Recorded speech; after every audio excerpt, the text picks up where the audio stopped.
Terima kasih Anda masih menyaksikan Kompas Petang. Saudara, setelah salah satu saksi kunci kasus Vina mengakui berbohong dalam BAP tahun 2016, keluarga Vina mengaku kaget dan berharap kesaksian Dede menjadi titik terang. Keluarga Vina meminta Bareskrim Mabes Polri bisa mengusut kasus ini hingga terungkap. Kakak Vina, Marliana, menyebut tak pernah melihat dan bertemu dengan Dede selama proses penyidikan hingga persidangan kasus pembunuhan Vina dan Eki 8 tahun silam. Keluarga berharap kesaksian Dede Riswanto yang mengaku memberi keterangan palsu dalam BAP kasus Vina dan Eki atas perintah Ibtu Rudiana ini bisa menjadi titik terang untuk mengungkap penyebab tewasnya Vina dan Eki 8 tahun silam. Keluarga masih meyakini Vina dan Eki merupakan korban pembunuhan 8 tahun lalu. Ini bisa membuat kasus ini lebih terang atau bagaimana? Menurut saya, mungkin jadi semakin banyak orang yang menjadi saksi yang tadinya saya pusing, saya blunder gitu kan, harus percaya ke siapa, tapi ya balik lagi malah kok menemukan jalan gitu. Dulu saya dan keluarga yang lain ingin tahu siapa pelakunya, apa dalangnya, apa motifnya. Gitu. Hanya itu aja sih harapan kami. Pelaku sebenarnya gitu ya, Bu? Ya. Mas, Mas tadi ada pertanyaan apa aja Mas tadi Mas? Mas, tadi ada asesmennya bagaimana tadi Mas Dede? Mas Dede. Kemunculan Dede, salah satu saksi kunci kasus pembunuhan Vina dan Eki, menjadi babak baru penyidikan kasus 8 tahun silam ini oleh polisi. Dede merupakan saksi yang diajukan Ibtu Rudiana, ayah Eki dalam BAP 8 tahun silam, yang mengaku mengetahui peristiwa pembunuhan Vina dan Eki. Namun kemarin, Dede membantah kesaksian yang ia buat dalam BAP 2016. Dede menyebut kesaksian tersebut ia berikan atas pengarahan Ibtu Rudiana. Dede mengaku berbohong, tidak mengetahui peristiwa pembunuhan hingga tidak mengenal para pelaku. Terus Pak Rudiana datang lah, saya tanya ke Pak Rudiana juga, Pak Rudiana mau ngapain, buat keterangan apa, saksi anak saya meninggal. Nah disitulah diceritakan, saya nongkrong di warung, kalau ke warung kan bener Pak, warung malam, hanya membeli rokok. Cuman ada segerombolan anak nongkrong, pelemparan batu, bambu, pengajaran, segerombolan motor ada di situ. Sebenarnya nggak ada Diana ngasih tahu masalah motor sama nama Pak, sama nama. Iya, motor dan nama saya tahu dari Pak Rudiana, dikasih tahu sama Pak Rudiana. Oh, nama-nama pelaku. Nama pelaku. Apa katanya waktu itu? Kan saya bilang saya nggak kenal Pak nama-nama pelaku, muka pun nggak kenal. Terus kata Pak Rudiana, ya udah ntar saya kasih tahu nama-namanya pelakunya. Sementara Ibtu Rudiana melalui kuasa hukumnya mengajukan surat somasi kepada Dede atas dugaan fitnah dan pencemaran nama baik. Kuasa hukum Ibtu Rudiana, Pitra Romadoni, membantah pernyataan jika Ibtu Rudiana mengarahkan Dede dalam memberikan kesaksian di BAP kasus Vina. 3 orang ini agar meminta maaf kepada Bapak Ibtu Rudiana 3 kali 24 jam sejak somasi terbuka ini disampaikan dan diumumkan. Apabila dalam 3 kali 24 jam yang bersangkutan yang telah kita lakukan somasi terbuka tidak meminta maaf kepada Ibtu Rudiana beserta dengan keluarganya dan kepada masyarakat melalui media pers yang ia beritakan, maka dengan tegas kami akan melakukan tindakan hukum dengan membuat laporan polisi terhadap mereka bertiga. Guru Besar Fakultas Hukum Unsud, Ibnu Nugroho, menyebut jika sebagai seorang anggota Polri, Ibtu Rudiana memang tidak diperbolehkan terlibat dalam proses penyidikan walaupun ia menjadi orang tua korban pembunuhan. Tapi adalah penyidikan. Penyidikan itu adalah institusi. Nah, itu. Siapa institusi yang dilakukan? Memang pada waktu itu mungkin Ibtu Rudiana. Ingat loh, seorang polisi itu adalah dalam konstitusi sebagai penegak hukum, sebagai pengayom, pelindung, penegak hukum.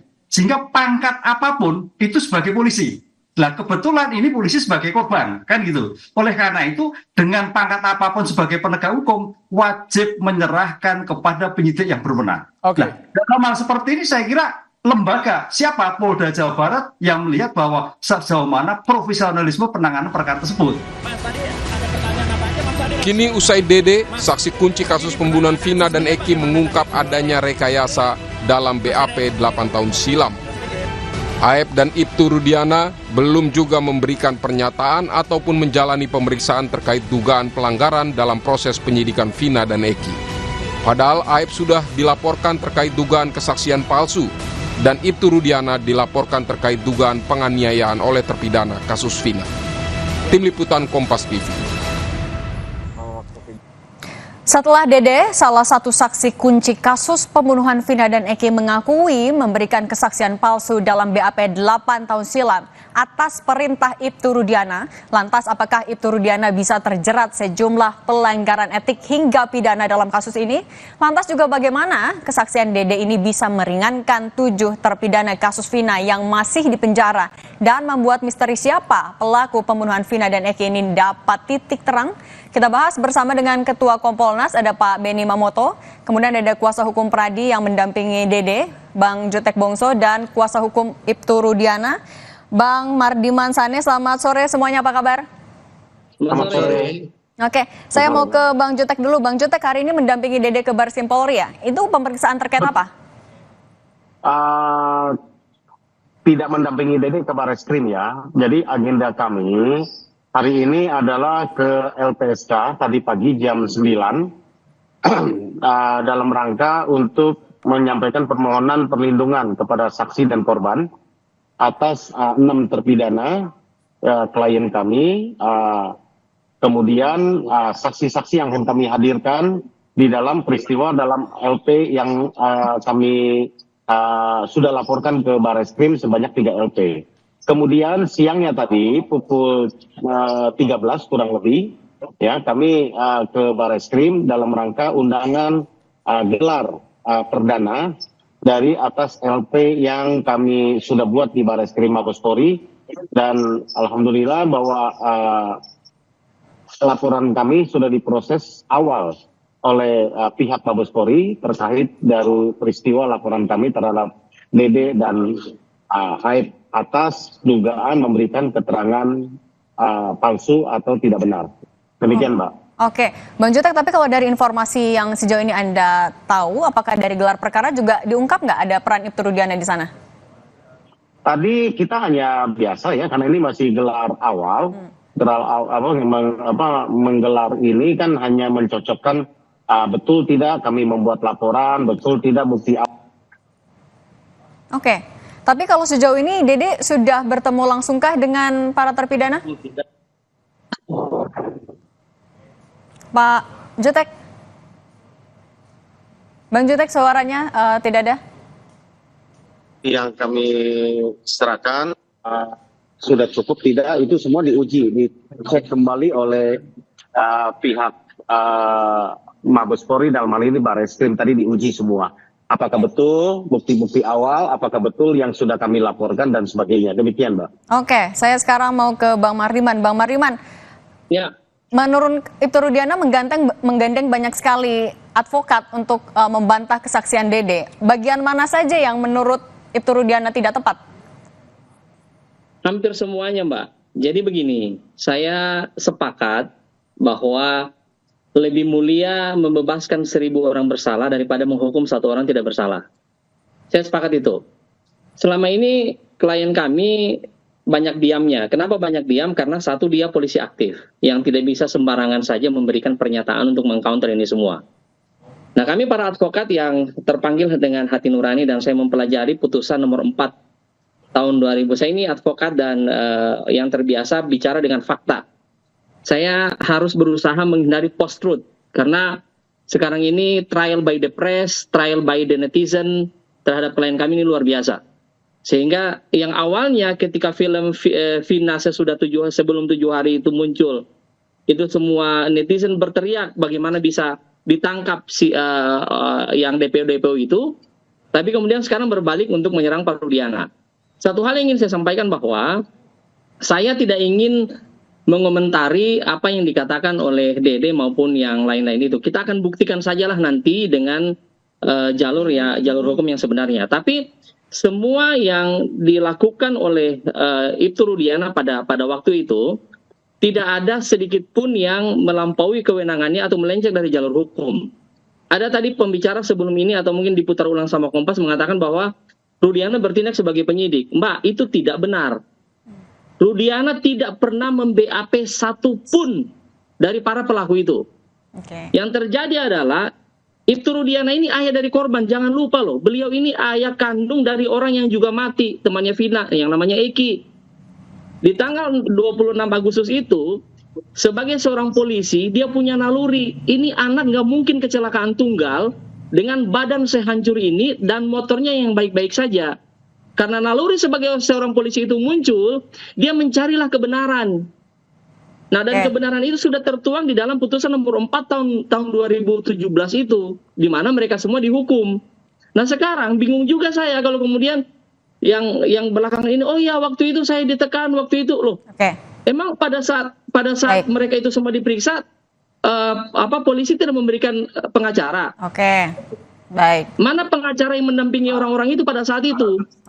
Benarkah mereka dipaksa? Benarkah mereka diintimidasi? Atau kenapa mereka membuat pernyataan palsu? Baik Bang Mariman. Baik. Sekarang saya mau ke Pak Beni. Pak Beni, dari catatan kami sebelumnya Kadif Humas bilang sudah pernah memeriksa Ibtu Rudiana dan tidak ditemukan adanya pelanggaran etik.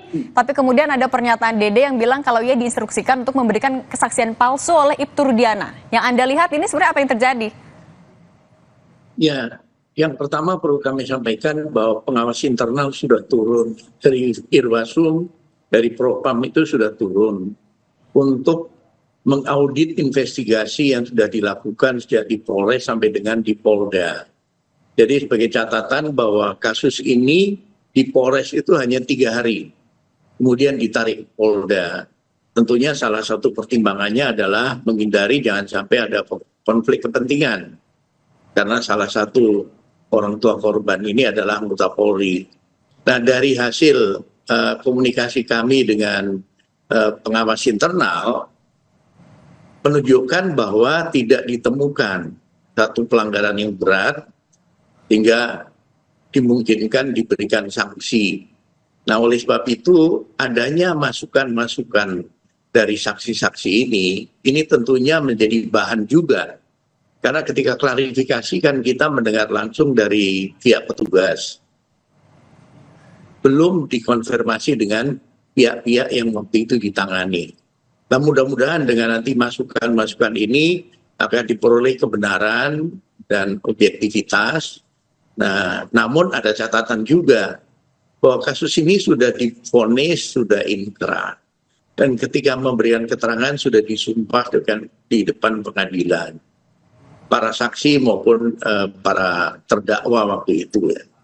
Nah, ini dengan dinamika yang muncul saat ini, munculnya saksi-saksi dengan keterangan yang berbeda atau mencabut keterangannya, ini tentunya satu proses ketika kita semua ingin mencari kebenaran. Tapi Pak Beni melihat ini ada intervensi dari Ibtu Rudiana kah? Begini, untuk menilai itu harus betul-betul dilakukan pemeriksaan mendalam ya.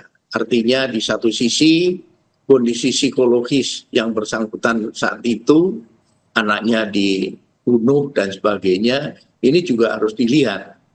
Karena sebagai manusia biasa tentunya ada rasa penasaran, ada rasa ingin segera tahu siapa pelakunya dan sebagainya. Nah, ini satu hal yang menjadi masukan sekali lagi buat pengawas internal. Dengan munculnya saksi-saksi ini, ketika nanti proses penyidikan di Bareskrim dilakukan, ini juga menjadi bahan masukan. Pihak kepolisian tentunya akan terbuka untuk nanti mengkaji dan diharapkan seandainya memang ada hal yang baru yang bisa berkontribusi dalam rangka menuntaskan kasus ini sangat bagus, seperti itu. Oke, baik. Saya mau kembali lagi ke Bang Jutek. Bang Jutek hari ini mendampingi Dede ke LPSK. Apakah artinya memang ada kekhawatiran, ada ancaman terkait setelah mengaku itu adalah kesaksian palsu?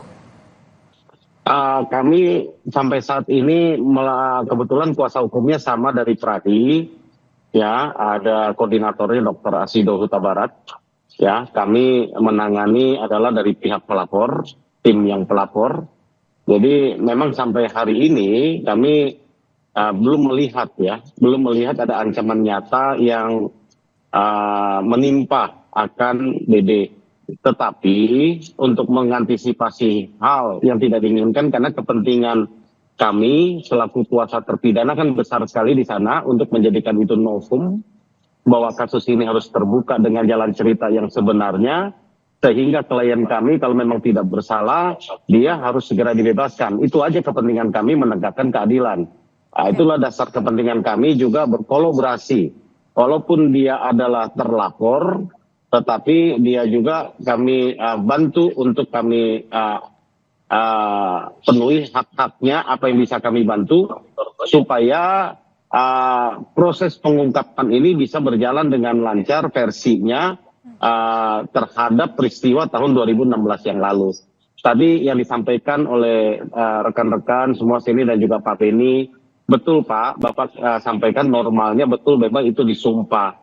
Kenyataannya pengakuan dari Dede, dia itu tidak disumpah dan tidak dihadirkan di persidangan, bahkan dilarang oleh Ibtu Rudiana untuk datang ke persidangan ketika ada rilas.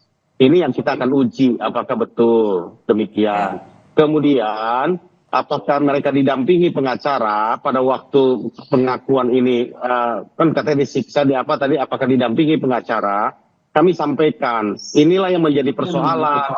Mereka tidak didampingi pengacara, ya, sampai di Polda mereka baru didampingi pengacara. Jadi dari tanggal 31 ya, bahkan ke Polda penyidikan dan mendapatkan hasil itu, mereka tidak didampingi pengacara. Itu aja yang kami sampaikan. Oke, baik. Saya mau kembali ke Bang Mardiman. Bang Mardiman, memang kan tadi Anda menyebutkan kalau Ibtu Rudiana adalah polisi, ada aturan yang diikuti sehingga memang belum muncul ke publik. Tapi kan pernyataannya, klarifikasi sangat ditunggu. Tidak akankah memberikan pernyataan langsung kepada publik? Akan ada saatnya Mbak, tapi begini, intinya adalah sesudah kejadian itu, beberapa hari kemudian ada ekshumasi tanggal 31 karena Bang Mardiman, masih bersama kami? Tampaknya ada kendala teknis, kami akan kembali menghubungi Bang Mardiman Sane, kuasa hukum dari Ibtu Rudiana, sambil menunggu. Oke. Bang Mardiman silakan. Karena kesalahan itu kan awalnya sudah dikatakan oleh Polsek bahwa ini kecelakaan tunggal, sehingga dikebumikan dalam kondisi kecelakaan tunggal dua adik kita ini.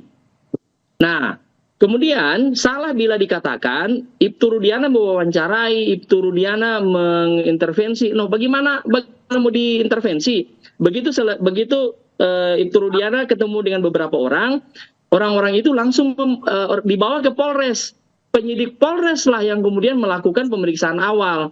Tadi Pak Beni juga sudah mengatakan bahwa tidak lama itu di Polres ditarik ke Polda. Nah, di bagian mananya ada intervensi Pak Rudiana, Mbak? Itu juga yang kita bingung. Nggak ada sama sekali itu. Dengan tegas saya katakan tidak ada intervensi sedikit pun dari Ibtu Rudiana terhadap. Oke, baik. Bang Mardiman, kami juga sudah tangkap. Terakhir saya mau ke Pak Beni singkat saja. Semua mata kan sekarang menyoroti bagaimana Ibtu Rudiana dan juga Dede saling berbeda keterangannya. Apa yang akan dilakukan Kompolnas untuk memastikan agar kasus ini transparan? Ya, yang pertama dengan munculnya tim penasihat hukum dari Ibtu Rudiana, ini hal yang bagus dalam konteks untuk bisa memberikan keseimbangan informasi, termasuk juga dalam hal cross-check keterangan, sehingga publik bisa disajikan informasi yang berimbang.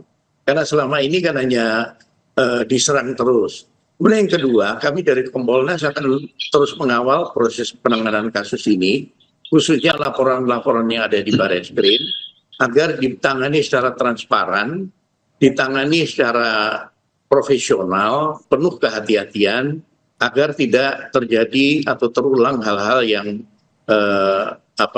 nantinya bisa merugikan dalam proses penyidikan ini. Dan mudah-mudahan bukti-bukti baru yang nanti diajukan ke PK, kalau memang sudah teruji dan nantinya itu menjadi novum, kiranya bisa berkontribusi untuk menuntaskan kasus ini. Oke, baik. Kita lihat apa langkah polisi untuk memastikan agar kasus ini transparan dan juga profesional. Terima kasih sudah berbagi di Kompas Petang, Pak Beni Mamoto, Bang Jutek Bongso, dan Bang Bardiman Sane. Sehat selalu. Terima kasih. Usai jeda kami akan kembali dengan informasi soal PDI Perjuangan sambut baik dukungan Nasdem terhadap Anies